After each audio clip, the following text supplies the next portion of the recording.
Hello and welcome to Good Morning UK Have Your Say, a Force for Good's mid-morning show coming to you live from our nerve centre here in the heart of the great British city of Glasgow with me, your host, Alistair McConnachie. And this is the show where we are British, we love the United Kingdom and we want to stay together.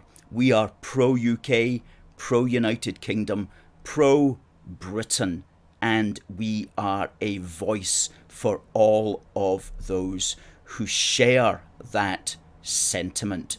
Folks, thank you very much for watching, and please do share this show if you're coming in. And I want to say good morning to John straight away, who came in straight away. Thank you very much. And to Gordon. Hello, Gordon. And also to Adam. Hi. And nice to see Catherine, who was a guest on our show a couple of weeks ago. And Adam, we'll get on to that in a minute. Adam, hi. James, good to see you. And Catherine, hello to you. And Stuart, good morning, Stuart. Hope you're well. And Jim, good morning to you, and all the best to you and your family. And Janice, hi Janice. And Richard, always good to see Richard in with his comments. And Sandra also, hello all union supporters. And Colin says, keep it up. We certainly will do that, Colin. And thanks for all your support. And also to Alan, we certainly do love the United Kingdom, and the United Kingdom needs some expressed love at the moment because it's always under attack from the Britain haters, not only internally but externally as well. And we'll get on to that later in the show as well, because we were upset to see something happening in Canada on Canada Day, and we've got a lot to actually say about that, and some of it we'll say on this programme.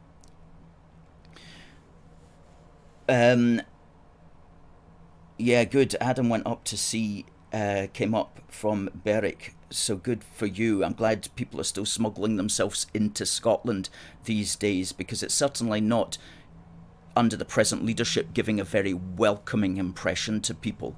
And indeed, it's turning people away, not just in that sense, in the metaphysical sense, but in the physical sense, in that it's basically turning business away. Because who on earth wants to set up a business in Scotland when all you're going to get is aggro and worried whether or not your business is going to survive and see it through the next 10 years?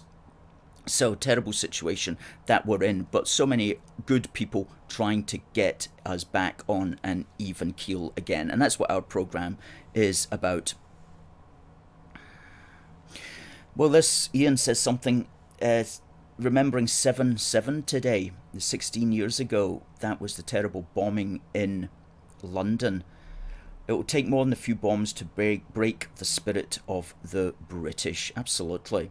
Well said, Ian. And Michael, good morning to see you.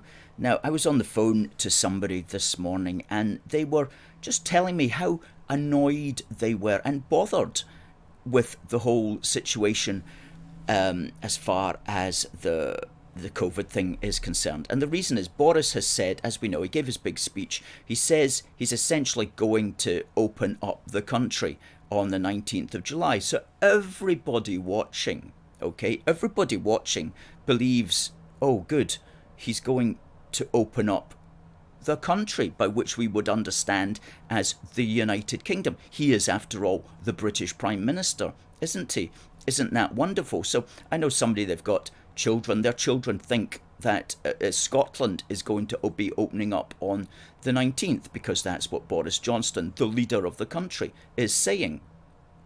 But unfortunately, because of the disaster of devolution, because of the absolute nonsense of devolving the COVID situation to the four parts, what it means is the four parts actually have four different laws on the matter. And so when Boris says he's going to open up the country, unfortunately, he's only talking about England, okay? what he's saying is not going to be happening in Scotland. This is the absolute absurdity of all of this. You're looking at what we understand as the leader of the country, but he's not actually leading the country. He's devolved the crisis to people like, to his political enemies, basically. He's devolved the crisis to his political enemies. Now, what sort of person would do that? You'd have to be a bloomin' idiot to say, right, we're in a crisis here. The country is in a crisis. I'm the leader of the crisis. You know what I'm going to do? I'm going to give my political enemies say over how to handle this. It beggars belief, really, in a national emergency. Okay? Devolution is for things like dog licensing and stuff like that. It's not for a national emergency. So he's got himself into this situation. He is, quite rightly, in our opinion, going to open up. He should have opened up previously, in our opinion, but he's going to be doing it, he says, if he's to be believed, he's going to do it on July the 19th. And let's hope that that happens. And he's saying, use your common sense as far as whatever you want to do with masks and social distancing and things like that are concerned. Well, one person who does not like using their common sense is, of course, Nicola Sturgeon. Common sense, as was pointed out to me very eloquently this morning, common sense is the last thing that she wants people to exercise. As my colleague pointed out so well, Nicola Sturgeon's whole modus operandi is control. It's not leaving you to decide what you commonsensically think you should do. Oh no, when has Sturgeon and the SNP ever done that? They'll never do that. Oh, goodness sake. James says that you won't be listening to anything the wee dictator says. I often don't. Good. And so basically Sturgeon is going not to open up on July the 19th. Now, as far as I can understand it, and as far as everybody else can understand it, she is going to move Scotland to what she calls level zero, of course. Level zero, that doesn't even semantically make sense. Anyway, level zero of her 5-tier lockdown system. She's going to move to level zero, whatever that is, on July the 19th.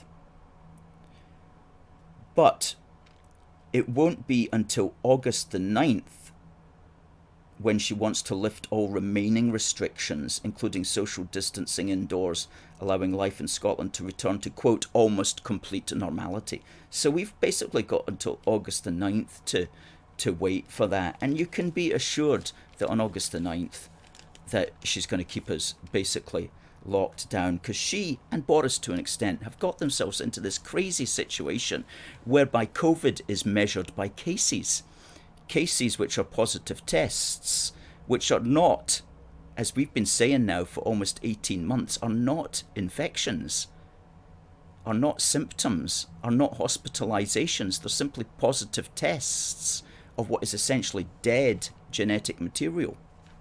And so as long as people keep that case narrative going, we're never going to get out of this. We're never going to get out of this. And everybody's to blame. You know, unionists are to blame as well for this, because they'll attack Sturgeon and say, Scotland's got the highest number of cases and it's Nicola Sturgeon's fault. It's nobody's fault. Actually, the people's fault that it is the people who believe cases are equal to symptoms and infections. If you believe that, you're actually just maintaining this whole carry on, okay? Cases 2 years ago used to require symptoms, sneezing, illness, the evidence of infection. Cases had to show evidence of infection. And then for some reason, all of that got thrown out the window and a case was simply a positive test, even though you were perfectly healthy, even though you were expressing perfect health. If you had a positive test, you were a case. And so cases changed from infections to simply being healthy.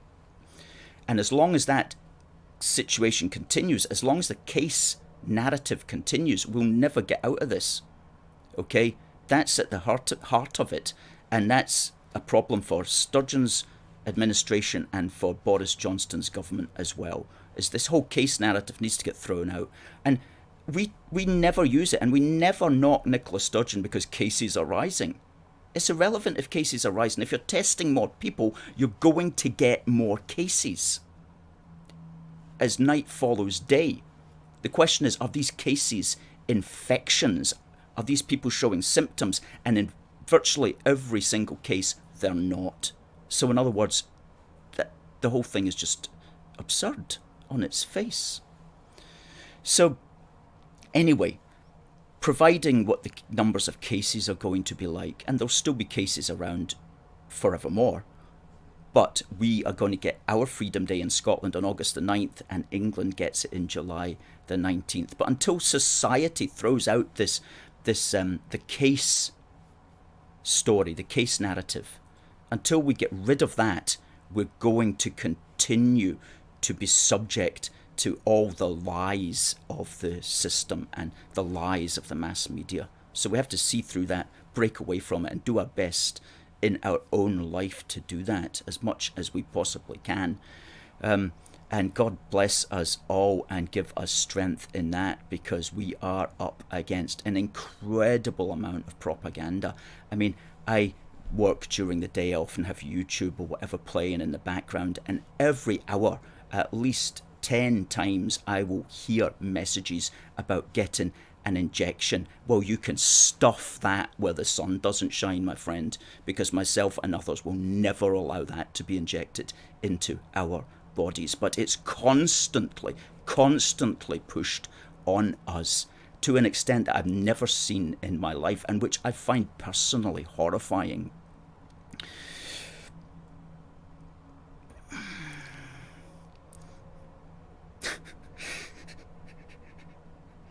Callum Harvey says his Such a Volume boys tested positive. Well, they're playing on the internet, but that's fun, guys. I hope you get back on your internet games soon, and well done for the 1-0 win, and basically congratulations and Such a Volume. We can do this, guys. Okay, come on.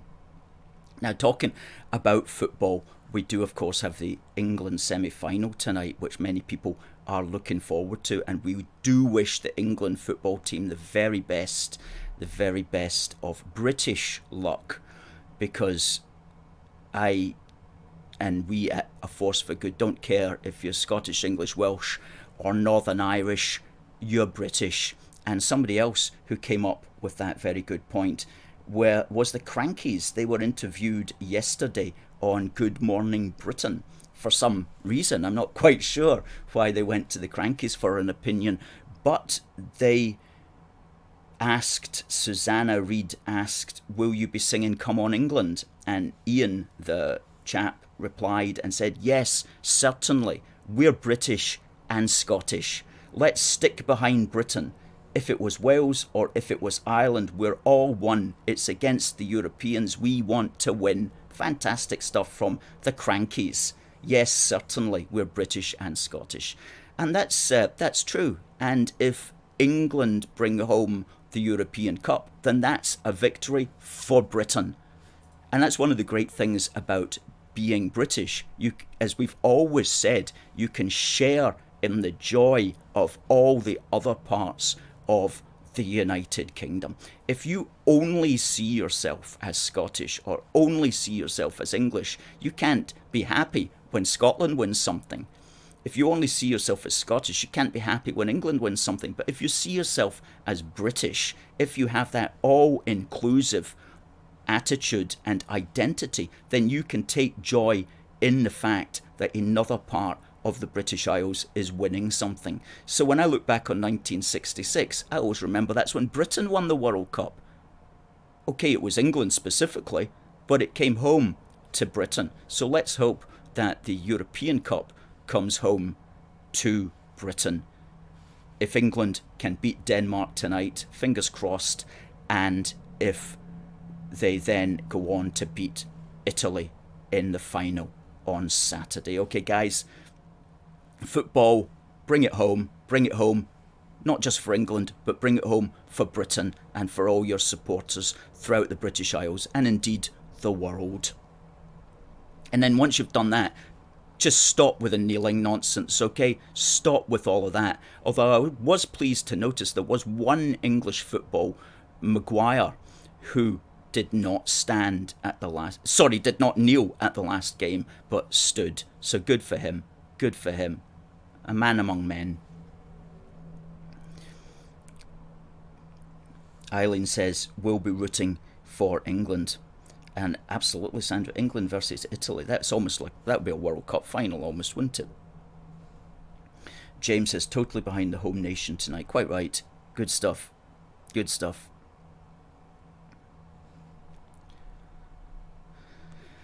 Oh, yeah. Yeah, there you go, David. So on Twitter, James Dornan, who's a nasty little SNP, MSP, is talking about that, yeah.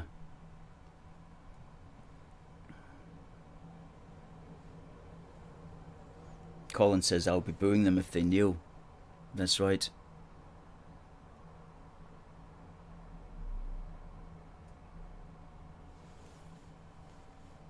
Sandra says, at last, common sense on the COVID nonsense. Cases mean nothing. Stop testing, stop taking tests, uninstall the app if you have it. Oh yeah, I mean, the app is literally government tracking of you. It's incredible how many people signed up willingly to that, for the government to watch their every move.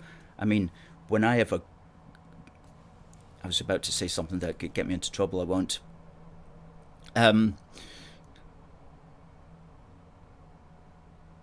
Adam says, talking of Cornwall, I didn't know we were talking of Cornwall, Adam, but talking of Cornwall, people think that Cornwall is a forgotten fifth nation when it's a county of Britain. Yeah, I've never been to Cornwall, I don't know what it's like, but I've heard it is very beautiful. Where are we?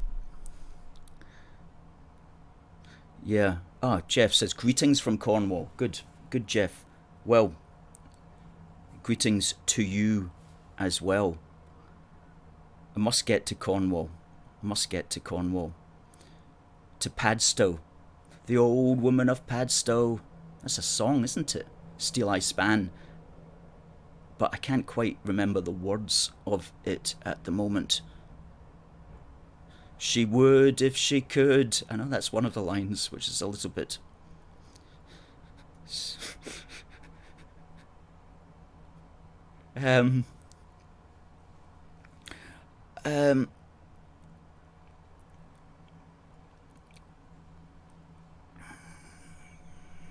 Adam says, we'll have people like Sturgeon who'll say that restrictions are being imposed on us against our will.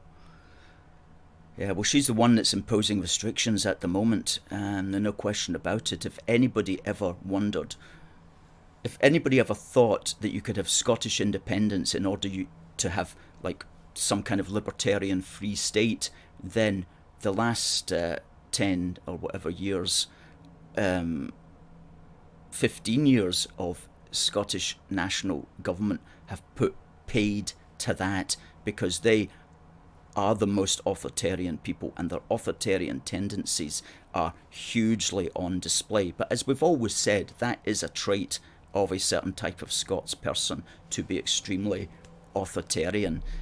Always has been, going right back hundreds of years, and the SNP is just the modern manifestation of it.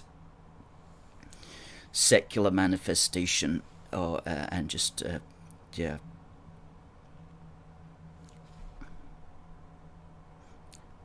Here's Richard's got an interesting thing. The Apostle Paul's analogy of the body applies to the United Kingdom. If one member of the body suffers, all suffer together.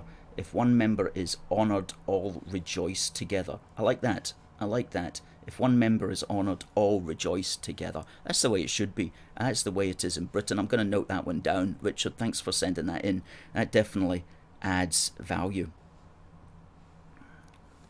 Definitely adds value. Well, today is the 7th of July, and it was mentioned that there was that terrible bombing on the 7th of July several years ago.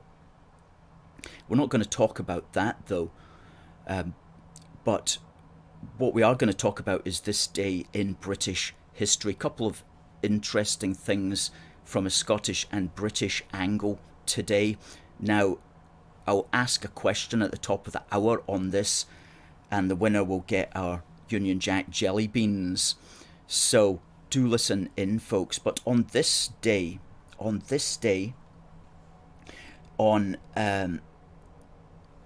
8th of July 1647. Now, have you ever looked at the back of the old 50p coins and seen Britannia sitting there with her short sword, a trident and shield, and the lion, and wondered, I wonder who that was ever modelled on?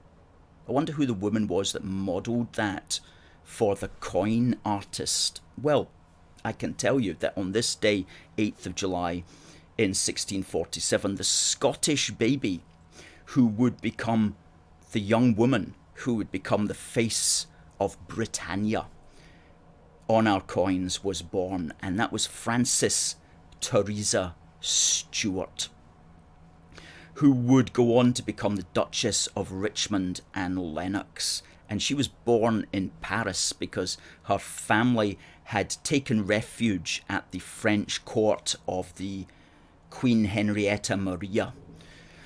And her father, Walter Stuart, was a supporter of Charles Stuart's claim to the throne. Now, this was during the period of the British Civil Wars, when Charles II was in exile, and the throne was being argued over by the parliamentarians and the Roundheads and the Cavaliers and the Covenanters, and all of those boys having a stoushty about who should be running the country and how exactly they should be doing it, and whether or not you should kneel or bow or do whatever that was getting on their nerve at that particular moment. So however, in 1660, after Charles II was returned to the British throne, she travelled to England to his wedding to become the maid of honour when he married Catherine of Braganza. And she caught his eye, and when he wanted a medal to be struck to commemorate the Peace of Breda, which was a treaty with the Dutch, then he got her to be the model of it. And Samuel Pepys wrote, "At my goldsmith's I did observe the King's new medal, where there is Mrs. Stuart's face as well done as ever I saw anything in my whole life. I think, and a pretty thing it is, that he should choose her face to represent Britannia by." And the artist who created that medal then adapted that image and reproduced it on the copper coins, which her face thereby is still in circulation today on those 50p pieces which portray Britannia. So that's Scotswoman Frances Teresa Stuart, who became the face of Britannia under Charles II. And she went on to she died, and she left Lennox Love House, which is in Haddington, East Lothian, to her nephew at the time, and she's buried in Westminster Abbey. That's Teresa Frances Stuart. And also on this day, 7th of July in 1930, one of Britain's greatest authors, Sir Arthur Conan Doyle, died, and he was born in Edinburgh to Charles Doyle of Irish Catholic descent and his mother Mary of similar descent. And he created Sherlock Holmes, of course, and he modelled Holmes after his university medical school lecturer. And what I find interesting about Conan Doyle is he stood for Parliament twice as a Liberal Unionist candidate, and he stood in Edinburgh in 1900, and he stood in Hawick in 1906, but he wasn't elected to Parliament, but he stood as a Liberal Unionist, and he's buried in Minstead Churchyard in the New Forest, where the epitaph on his gravestone says, "Steel true, blade straight, Arthur Conan Doyle, knight, patriot, physician, and man of letters." That's really concise little epitaph, which I like. Steel true, blade straight. Knight, patriot, physician, and man of letters. Sir Arthur Conan Doyle, born in Edinburgh, died on this day, 7th of July, in 1930. So these are a couple of dates in British history which we always like to connect our British history into a Scottish angle and show how Scots through the centuries have been so influential on the things that we now take for granted in our great United Kingdom, in our great kingdom of United Britain, which is another way of saying it. Catherine liked that one. Thanks, Catherine. Joe says Conan Doyle was also a big supporter of spiritualism. I didn't know that. That's interesting. Good morning to you, Ross. Good to see Linda in. Hope the weather improves down there in London.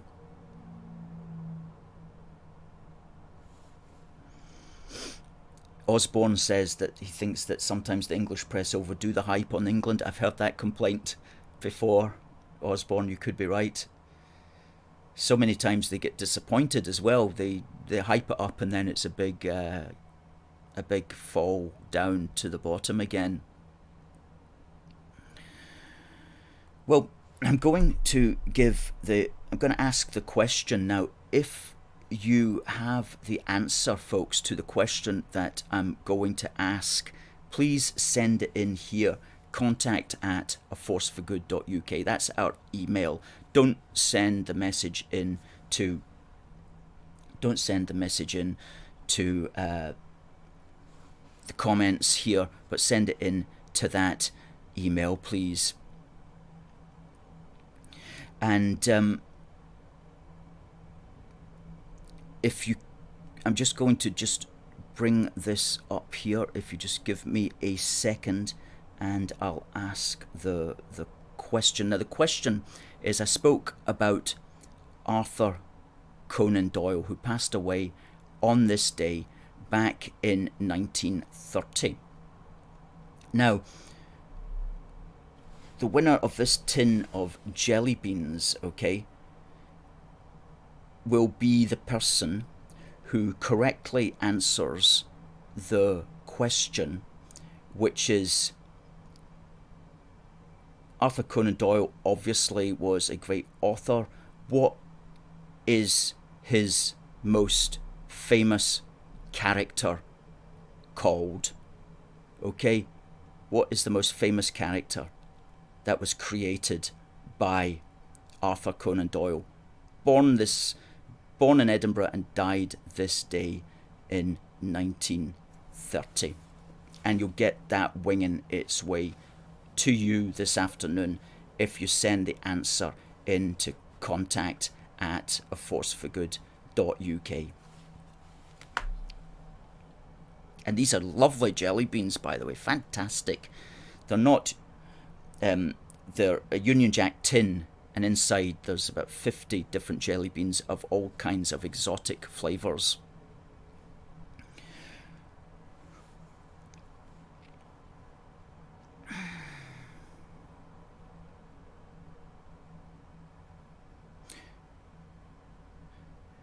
And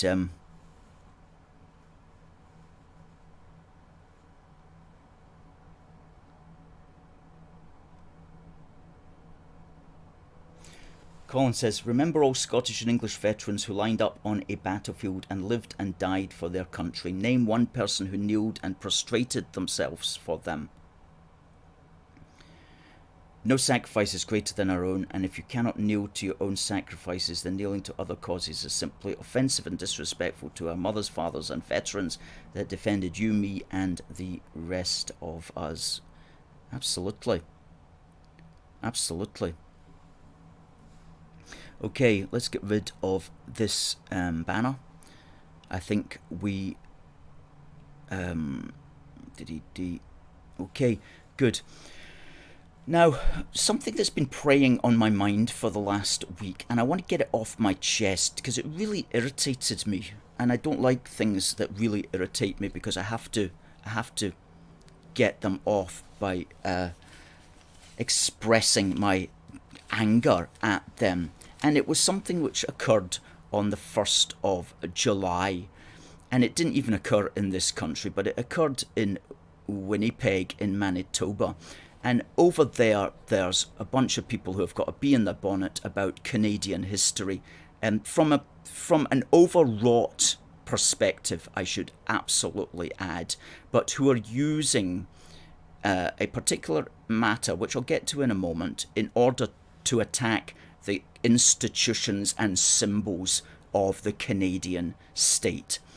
I'm talking about the fact that a bunch of vandals pulled down a statue of Queen Victoria, who was hugely influential in the creation of Canada, but even worse, pulled down a statue of Her Majesty Queen Elizabeth II.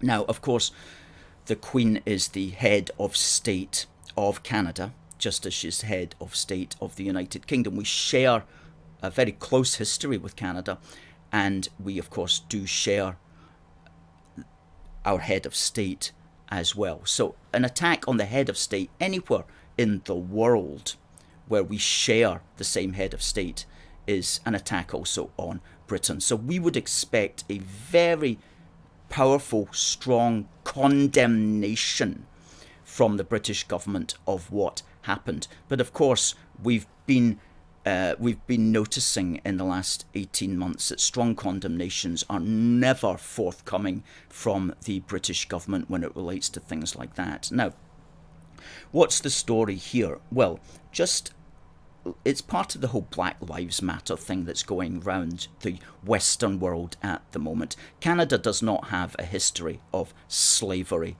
at all. And so the BLM type people can't really work up anything to do with race in Canada because it's really been quite it's never had any real racial issues to speak of.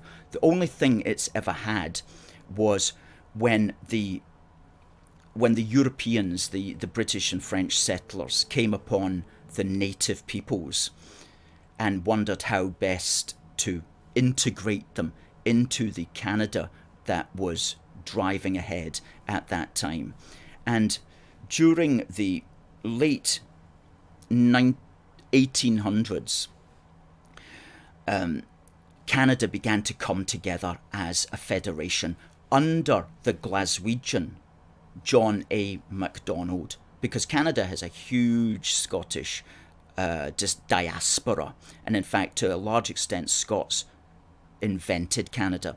And the first Prime Minister of the Canadian Federation, which came together in 1867, was John A. MacDonald from a family, and he was born in Glasgow. And he was the Canadian Prime Minister from Confederation, which was 1st of July 1867, until he died in office in 1891, although he had a few years out in the middle there. Now, basically, under his premiership, he came up with the idea to copy the Americans, who had a boarding school system where the Americans would take Native American children and try to integrate them through boarding schools. And he came up with that idea as well for the native peoples in Canada. And these were called residential schools. Now, what people don't understand is the first residential schools were set up probably in 1880 is the best that I can find, but they lasted, until 1996 when the last one was closed down. So they lasted over 100 years.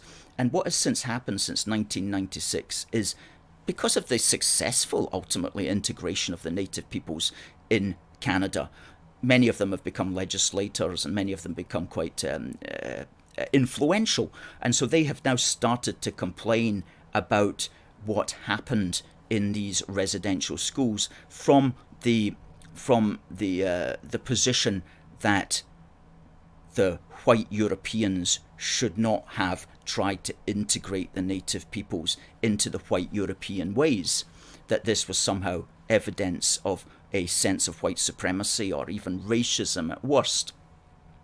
Well, to be frank, you could argue that the whites believed that their system was superior to what the native peoples were living in at that time. You could certainly argue that.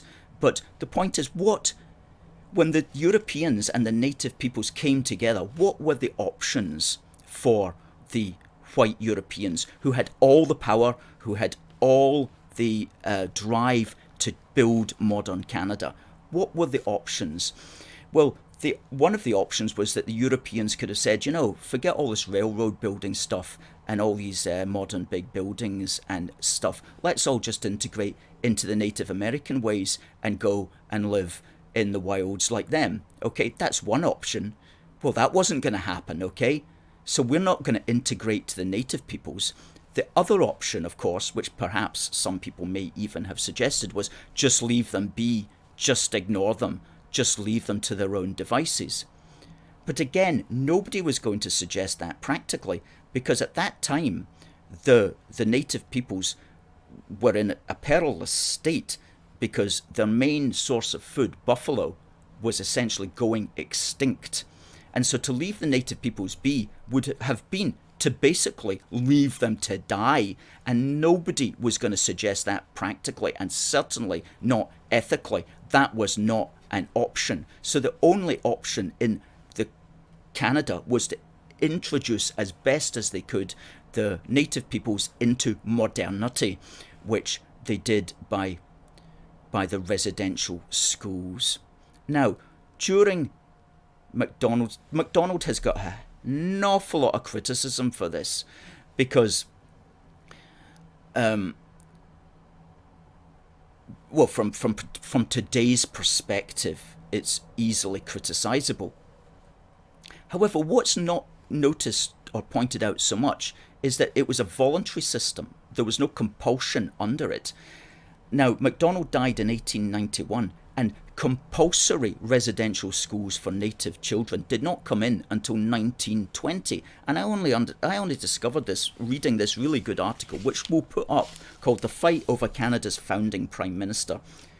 Attacks on symbols of nationhood are not merely symbolic, they strike at the nationhood the symbol represents." This is a really good article by David Frum in The Atlantic, and he points out that at least most of the problems of the residential schools didn't occur until 30 years after Macdonald had passed away, until 30 years after Macdonald wasn't even on this earth. And by all accounts, Macdonald was a fair and very liberal man, and by the standards of his day would be considered very much to be a liberal sort of minded individual, a very good man, and we do want to stand up for him there. So, of course, we hear about the terrible things allegedly that happened in residential schools, but goodness me, you could make up terrible tales about what happened in boarding schools and residential schools throughout the Western world prior to 1970. Everybody's got a horrible tale to tell about what happened to them at residential or boarding schools. I mean, it was a different world, basically, a different world, and a dangerous world as well for a child, because the amount of children dying of disease was massive. I mean, if you were born in the late 1800s, and indeed the first half of the 20th century, your chances of getting out of childhood were often slim, depending upon where you were born into. So there's huge infant mortality and child mortality back in those days anyway. And there was, of course, no welfare state. So when you're looking at how do we best take care of these native children, there was no welfare state to do it. You needed these church schools, these residential schools, which to an extent gave room and board to children who might have suffered badly in other ways. And of course, the native children were not the only children to suffer. I was reading an article in the National, as it happens, about orphans in Scotland. And orphans in Scotland would get shipped out to Canada. And goodness knows what happened to them. You know, many of them would not survive the passage, let alone the actual time in Canada. And so the Native American and the Native Canadian people are not the only people whose children have suffered, but they were not the only they were not the only children who suffered in the 19th and early 20th century, for goodness sake. And politicians need to stand up and just say that. You know, like, don't give me your sob story. My ancestors' story is just as bad. You know, I get really irritated by the idea that we've got to, I've got to care. I mean, thousands of Scottish children died in the 1900s and early 20th century. So why have we got to care? We should all care. We should all care, but don't try and make your suffering more important than somebody else's suffering when we live in a world where we've all suffered. So there's that. Anyway, what's happened is that this has grown into a political movement now. And the whites in Canada, who are awfully liberal and kind of soft anyway, they won't say what I've just said, for example. So they just get booted upon, they just get stamped upon, and they just get walked over whenever anybody plays a racial angle like that on them. They just succumb, and they're just so wet, it's ridiculous. So this has now it's now got to the stage where there are people pulling down statues of the head of state of the country. Now, what did Boris Johnson do? And I do have to blame him, and I'm not having a go at him as such, but he is the man that carries the can, so I do have to talk about this. Now, so what was his response? I'll read it in full. He starts off, or a spokesman from Downing Street starts off, "We obviously condemn any defacing of statues of the Queen." Well, that's not a proper condemnation, okay? We obviously condemn is a throwaway condemnation. And then it even gets it wrong, because the statue wasn't defaced. The statue was actually pulled down. But then it goes straight into saying, "We obviously condemn any defacing of statues of the Queen. Our thoughts are with Canada's Indigenous community following these tragic discoveries, and we follow these issues closely and continue to engage with the Government of Canada with Indigenous matters. Our thoughts are with the complaints of those people who are presuming to speak for the Indigenous people." Well, what about your thoughts for us British and Canadians who are upset and angry and troubled that the head of state of our countries has been attacked in this way? What about giving us some thoughts? What about our thoughts for this vandalism which has occurred? Do we have a say in the matter? Do you care about us? Our thoughts are with Canada's Indigenous community. No, how about your thoughts being with the people who support Canada's history, who support Canada's constitution, who support Canada's political structure, who support Canada, who support our head of state, who support our traditions and symbols? How about your thoughts being with us for a change? Or at most, how about your thoughts being for both of us? How about saying that? But no, we're just forgotten about. And here's the thing, when something occurs like a bombing or vandalism, there's three ways of responding. You can respond by an outright condemnation, you can respond with an excuse, or you can respond with a cheer. Those are the three fundamental ways of responding to something. So let's take the 7/7 bombing, for example. The correct way of dealing with that was outright condemnation. We will find the perpetrators and we will punish them, and we will ensure nobody tries anything like that again. Another way of doing it would be, as many people did during the time, I might add, well, that's bad, and I don't like people dying in a bus, but it's understandable considering what the Americans are doing in Afghanistan, or what the Israelis are doing in Palestine, or what Britain did during its past, or something like that. That's called an excuse, okay? And all that does is it justifies it in some way. It doesn't actually condemn it. And the third way is to cheer, as I'm sure ISIS did when that happened, and they would say, well, that's what you deserve because of whatever, okay? So when you're faced with something, you condemn it, or you excuse it, or you cheer it. And the thing is, what's it going to be? So what was that response to the pulling down of Her Majesty outside the Manitoba State Legislature? Was that a condemnation? No, it was not a condemnation. It was an excuse, because they went immediately into trying to justify what happened. They immediately, Downing Street immediately prevaricated, it immediately equivocated, and it immediately went into excuse mode. And so, in other words, it was given the green light for that kind of behaviour just to continue. So, what would a proper condemnation have looked like? Let me tell you. This is what the British government should have said. We utterly condemn the desecration of the historical and current much-loved symbols of Canada, Britain and the Commonwealth, and are appalled at this brazen attack on Canada's head of state. Our thoughts are with those people in Canada, the United Kingdom and throughout the Commonwealth and the world who are shocked to see such behaviour and who are hurt by this attack on a respected and loved historical figure, and on our present highly respected monarch, whom we share with Canada and many other nations throughout the world. We urge the Canadian government to vigorously defend the proud traditions and historical symbols of our shared history and of our shared political culture. We urge a robust response to find and punish the perpetrators of these disgraceful acts. That's what Boris Johnson should have said. Now, can you imagine him ever saying that? Can you imagine any politician in Britain behaving like that? But that's what they should have said, because that's a proper condemnation.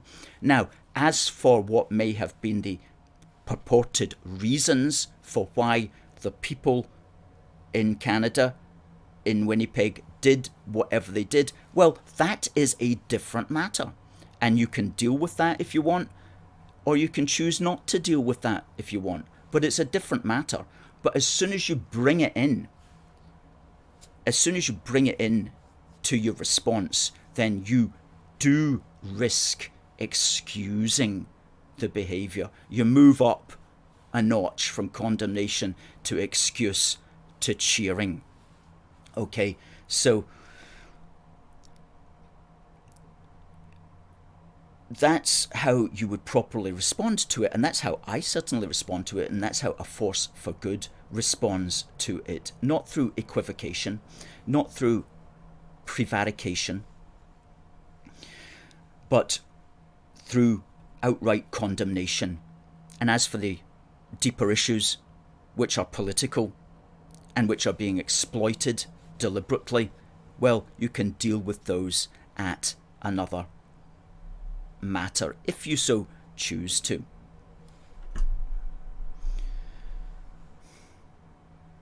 And, you know, those church burnings as well. At least 10 churches have been burned. Now, you won't hear this. What I will recommend is go to rebelnews.com, which is a Canadian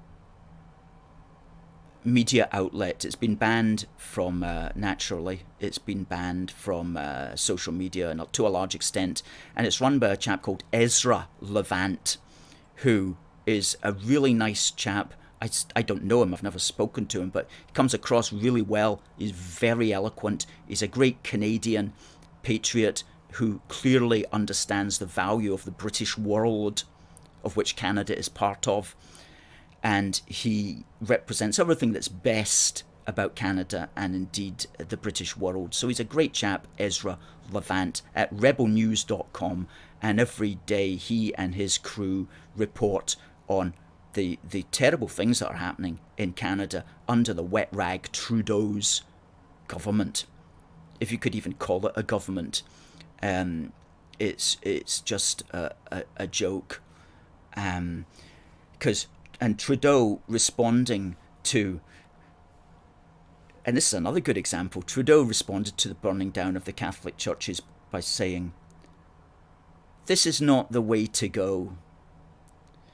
Really? Burning down churches, not the way to go? Okay. Then he said it's unacceptable and must stop. Okay. But then he went straight into saying we must work together to right past wrongs. So straight away he's saying that there are past wrongs that we have to right, and he's linking that with the burning of churches, which all that does is excuse the burning of churches. That's all it does, is excuse it.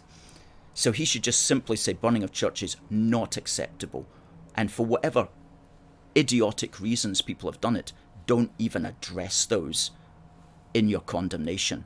And you may or may not to choose to address them at another time, but you do not address your opponent's reasoning during your own condemnation.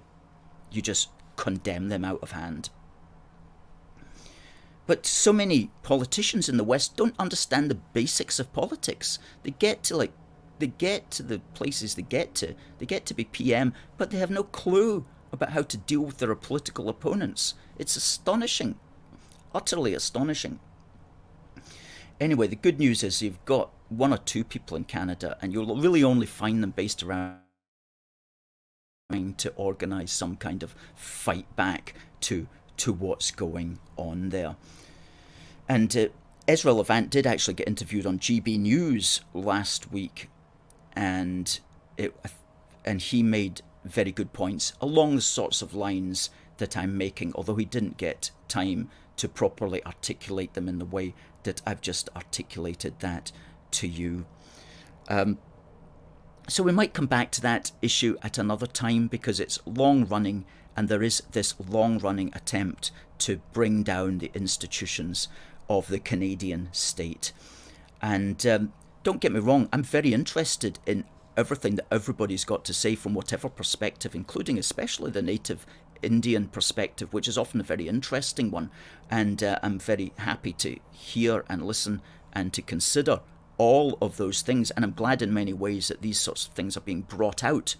However, I don't like history being taken out of context and deliberately misrepresented in some way with the political purpose of attempting to overthrow the state, which is what some people, not all, but some people in Canada are doing with this Indigenous rights movement. They're using it as an attempt to take issues out of context, totally out of their historical context, and misrepresent them in such a way, knowing that most people will not bother to look at the facts, but will be horrified, and they will use that emotion to try to bring down the institutions of the Canadian state. And that's what's happening in Canada, it's what's happening in America, and it's slowly happening in the United Kingdom as well. Anyway, if you want to understand how it's all working, please keep tuning in to A Force for Good and our program, because we talk about these things all the time. And unlike our politicians, we can understand exactly what's going on and the moves that are made or not made and the rights and wrongs of the whole thing. So, thanks. Now, I don't know if people have been hearing that. That's a pity. I'm going just to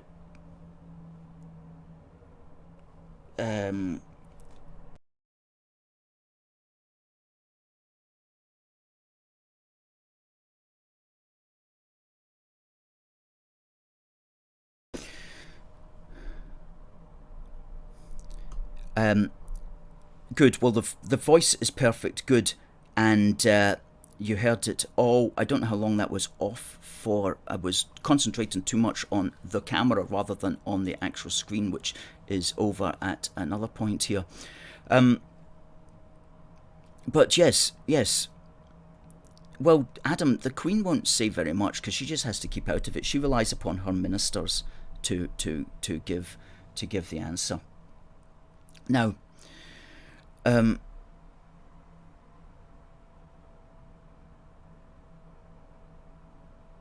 now, who won the prize? Let me just tell you who won. Who won our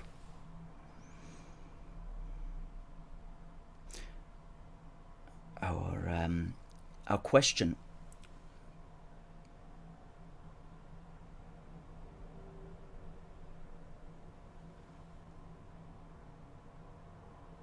Oh well, that's interesting.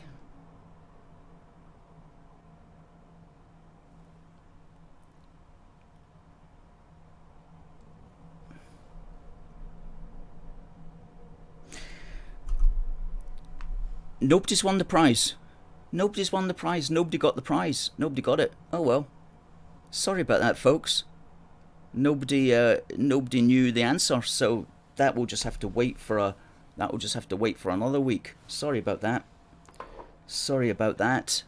Nobody won the prize. The question was, and if somebody's got it, we can stay on for another 2 or 3 minutes. The question was, Arthur Conan Doyle passed away on this day, 7th of July 1930. What was the name of his most famous fictional character? If you've got the answer to that, send it in to contact@aforceforgood.uk, and if you can send that in the next couple of minutes, you will win this amazing tin of jelly beans.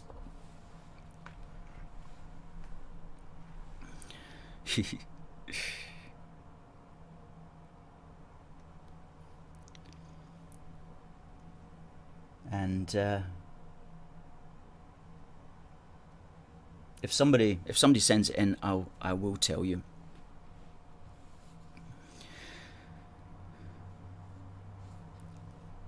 Okay, now please, folks, share this broadcast if you haven't already. If you can retweet it with a positive comment, please do retweet it with a positive comment, and then we can retweet your comment to 26,000 people, which is a way of you getting your name and message out as well. And if you're on TikTok, give us a follow on TikTok. We'll put up the link there to TikTok. We've got about 530 followers on there at the moment. We want to get up to tens of thousands. So please spread our TikTok videos around. We'll be putting out 1 or 2 today and tomorrow. And a thank you especially to the team who helps behind the scenes here. Thanks to everybody who helps on our Instagram and our YouTube and our Twitter and our TikTok and our political outreach. Thanks to the team behind everything that we do. We really do value everything. So,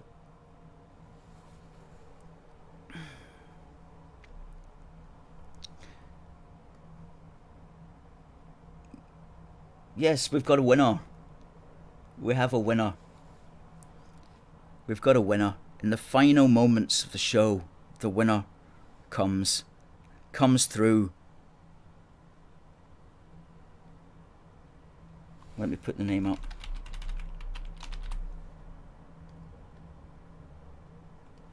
Well done, Jeff. Well done. I know you've won before, so we've got your address, and we'll fire that off to you. Good stuff.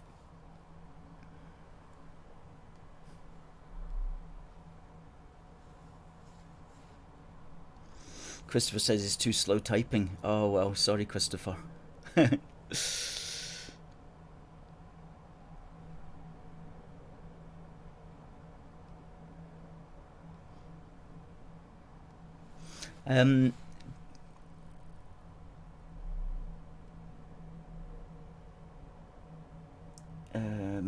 Did he check? Did he?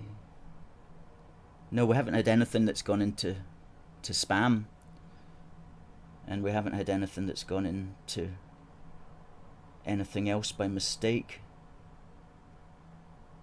Anyway, Jeff gets it. Good for Jeff. Well done, Jeff. Okay, folks, as Christopher says, well done. Sandra says well done. Adam says well done. Catherine does.